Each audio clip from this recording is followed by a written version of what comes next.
it's Doris, and I need to film a wrap-up for March, even though March isn't quite over yet. I have to return a book to the library tomorrow, so I wanted to film this today so that I can include it in my video. So let's just dive in. I might be a little scattered because I just finished reading a book like 2 minutes ago, and it is very profound. So anyway, yes. The first one is Eldest by Christopher Paolini. This is the sequel to Eragon, and my son and I read Eragon. I read it to him. Let's see, this one we purchased in, I told you I'm not prepared. I'm feeling very scattered. 2012. So 5 years ago. So I guess we read Eragon when he was 8, and we enjoyed it a great deal. He was into dragons at the time, I guess because he was into dinosaurs when he was little. So then I bought this one, and we had read a few chapters and kind of fell away from it, and it lingered in my home for obviously 5 years.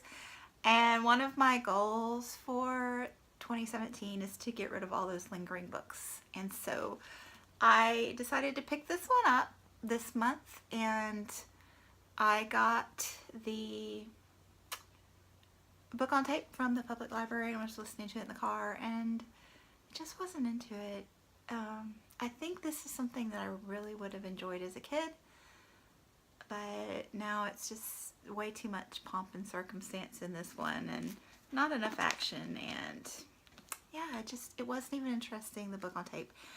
And another thing that was bothersome to me, I wasn't into the story, it's not my thing right now, but I didn't like the narrator. I've noticed that most fantasy work is narrated by British voices, which I really like a lot. So I like the narrator for 75% of what I listen to, but the dragon made me crazy every time he spoke in the dragon's voice. It made me insane because the dragon is female, and in my mind she had this elegant serpentine voice, and the narrator spoke her in this deep gravelly British voice, and it just didn't jive for me. That's not the reason I didn't like it. I would have gone beyond that, and like I said, I probably would like it if I was a kid, but it wasn't for me, so I let myself DNF it because I have so many books that I want to read. The next one was also one that I had been reading with my son, and we've been working on this one for quite some time. I don't know why we couldn't get into it, but we're just not in a rhythm of reading aloud together. And the reason that I started reading aloud to him again was because I wanted to get him back into reading, because he didn't seem to be reading that much on his own. And now he is, so mission accomplished. But I did want to finish this, and so I finally got a book on tape on our way to Florida, and we listened to it, and I really loved it. I love the first one. I cannot believe they made such a horrible movie out of such a great storyline. So don't watch the movie. It's not worth your time. It's like boring. But anyway, this is the second in the trilogy, and I am really loving. There are 2 main female characters, and they are both just really strong. Flawed, but strong, and I love them. So yeah, I think that I'm going to wait and get the 3rd one this summer when we go to Florida again. So yeah, but I loved it, enjoyed it a great deal.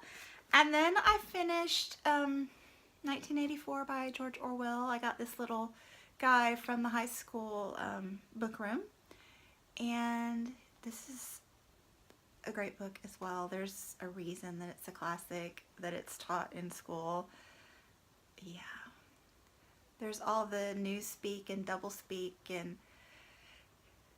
it kind of felt like the current political scene is reading the script and acting it out, to be quite honest. I mean, there was even the little bit about your TV screen watching you, believe it or not. So yeah.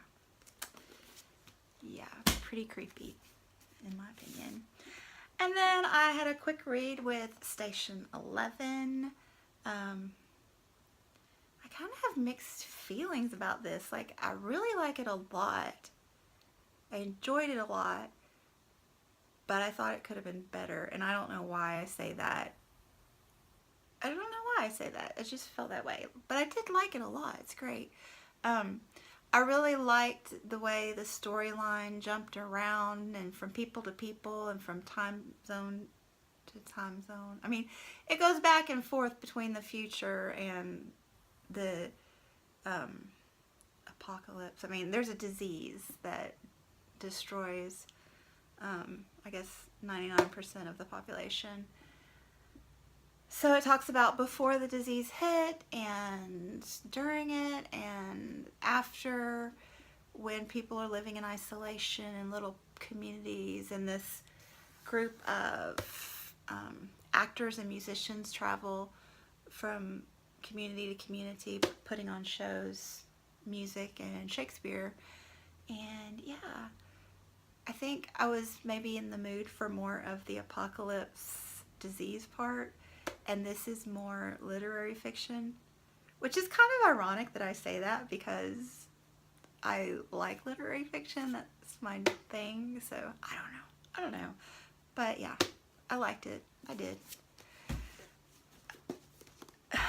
This one was so profound to me. The translator did a brilliant job with this. The author did a brilliant job with this. The cover illustrator did a brilliant job with this. This is set in South Korea during a time of civil rebellion, civil revolution. There's a lot of death and political brutality, and yeah, the thing that is really profound about it is the author jumps from point of view, and I don't mean from the perspective of different people's points of view. She jumps from first person to second person to third person, between, you know, those types of point of views, and it's really quite profound. The first two chapters were just, they're hard. It's not an easy topic that she's talking about, but it is so beautifully written. Truly, this is a gorgeous novel. The thing I would tell you is maybe make a few just brief notes in the first chapter about the people's names and who they are, and that'll make it easier for you.